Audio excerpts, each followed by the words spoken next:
Yo guys, welcome back to some more Pokemon Go. Today I'm actually going to talk about the data mining that has been happening over the last week or so. A lot of this is really good information for us to know now and in the future. Obviously people got into the game's code and found all these things that Niantic doesn't necessarily want us to know right now, but it's super helpful for us. None of this stuff is like super game breaking out there, stuff like we shouldn't really know.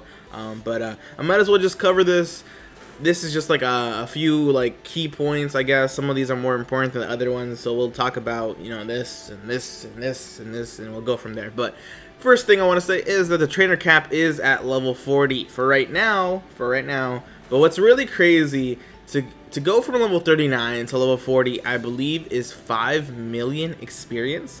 5 million experience. Do you guys know how insane that is? You might, and I'm saying this like with like a grain of salt, you might be able to get 100,000 experience in a day if you play a good amount of hours, catch everything you see, do the lucky egg trick. You might get like 100,000 experience, maybe a little bit more, maybe a little bit less. But if you're just casually playing, there's no way you get more than like 25,000, a day, I guess, if you're just casually playing. So to get 5 million experience, that is just crazy. So obviously the scaling to this game is a little bit out of hand. Personally, I love the grind to the game, so I don't know if I can say much until I get to that point, really. But here we're moving on to the next point. The eggs cap at level 20. That means if you hatch an egg while you're level like 35, it'll have the same qualities as when you hatch an egg at level 20. So that basically means you want to get to level 20 as soon as possible, because then all your eggs are as good as they can be. I don't know how true it is, but apparently Pokemon that hatch from eggs have like some hidden potential. There's nothing talking about that, but that's what I've heard. I think that makes sense, to be honest. I don't know, we'll see. But even though the eggs cap at level 20, wild Pokemon actually cap at level 30. So if you find a Pokemon at level 30 in the wild, that's as good as it can possibly be. Like, it's not going to get any better than that. So once you get to level 30, you can just honestly take a break, because all the wild Pokemon are going to be the same level, I guess, or CP wise, if that makes sense. But after that point, you're going to have to spend a bunch of candy and Stardust to make them just be as good as they possibly can be. And also, according to the data mine, there's an achievement above gold. I'm sure some of us have gold medals by now, but it looks like there's stuff beyond that. I'm not sure what it would be. Diamond? Platinum? Get it? No, I'm gonna stop. Curveballs and accurate throws have been confirmed with the capture chance of a Pokeball throw. That's great to know. I personally have been working on curving the ball a lot, just because I hate when it does it and I don't do it on purpose. So I've been trying to work on it. I'm getting decently good at it, so it's great to know it actually helps with the capture rate. And here it says that there may be future incubators that reduce the amount of kilometers needed before they hatch. So right now, the incubators, you just put your Pokemon egg or Poke egg in there, and then you just like move around a bunch and then it hatches. But apparently there's gonna be incubators that reduce the distance.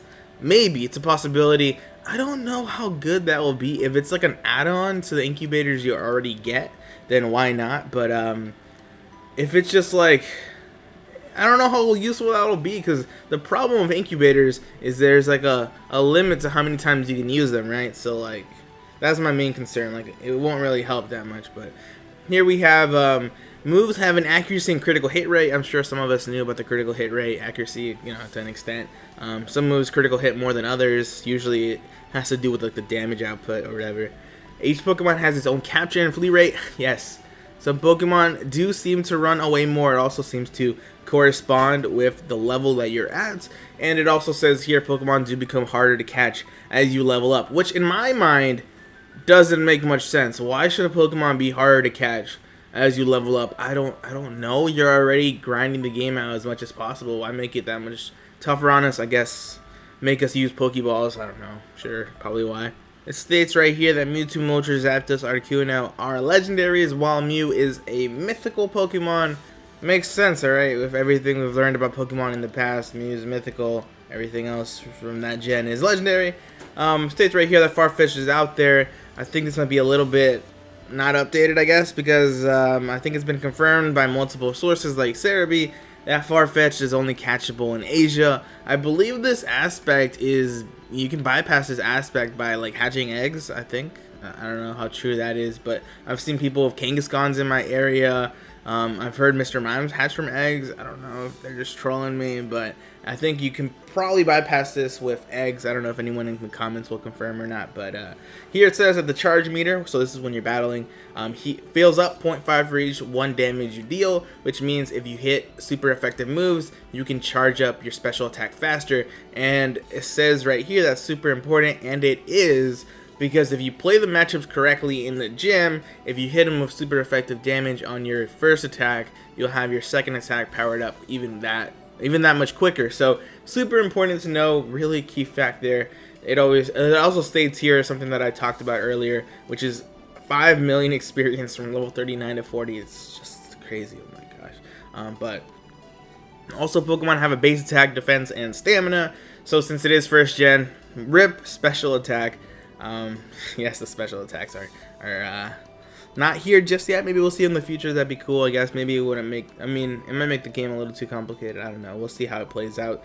But Dragonite has the highest base attack for non-legendaries at 250. Mewtwo has the highest base attack at 284. Moltres has the highest base attack of the legendary birds. Articuno has the highest base defense. Zapdos almost has Moltres, but is lower due to type advantage. So just talks about how the birds, you know, basically, yeah, I guess interact with one another, if that makes sense. Pokemon have an evolution modifier and an HP modifier. When they evolve, both CP and HP go to a set multiplier. So I think a lot of us probably have picked up on this by now, but basically if you have a really strong CP basic Pokemon and then it evolves, it'll evolve based on a multiplier. So I'm sure a lot of us understand that by now. Defending a gym attack, defending Pokemon at a gym attack every 1.5 seconds. So just good information to know of how your Pokemon respond in gyms. Legendary Pokemon do spawn, but they have no capture rate, which means they could require a Pokeball, question mark. No one really knows. We don't really know much about legendary Pokemon, how they're gonna appear, events, what their catch rate is gonna be, are they gonna flee? No one really knows, so it should be really interesting. But one really important thing in this is that stab is present in the game. If you guys are familiar with the video game, same type attack bonus. Basically, when you get an attack off, you do more damage. I think here it gives 25% bonus, while in the video game it gives you know, a little bit more, I believe. So I mean, Pokemon Go wise makes sense, right? So good thing to know, your Pokemon hits harder if it's the same type of attack you're using. But anyways, guys, that will wrap up today's video. We talked about the data mining in Pokemon Go. I want you guys to let her know all this stuff is confirmed. It's in the game's code. You can't really say no to it. It's like right there. It's been confirmed by multiple resources. But anyways, guys, thanks for watching, and until next time, stay delicious.